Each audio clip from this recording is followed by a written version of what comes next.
дәл осы Шавкат Рахматтың әйелі Гүлайымның ісі абайсызда болды.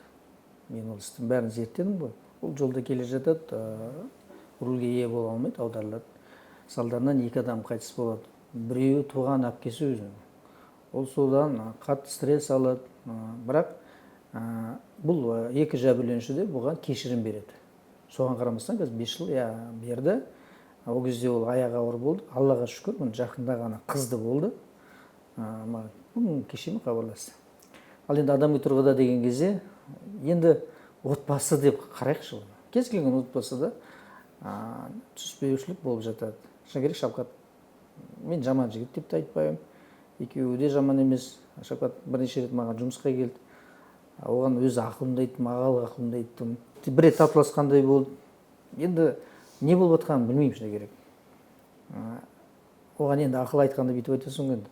Әйел адам жүкті кішкене, соған түсін, әйел адам ондай кезде мінез құлқы өзгереді деп. Гүлайымның айтуы бойынша енді арасында туысқан араласты дейді. Мен әлі күнге дейін бұлар жақсы болып кете ме деген үміттемін. Өйткені жақында ғана қызды болды Шавкат. Енді қыз әке үшін өте бір ең жақын адам. Сондықтан әлі бір шорт кесіп айтатын ештеме жоқ. Заңды түрде әлі ажырасып біткен жоқ.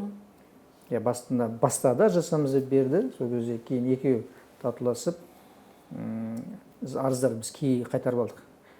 Қазіргі таңда сол сатыда, бірақ енді отбасы болғанда неше түрлі жағдай болды, татуласып кетті.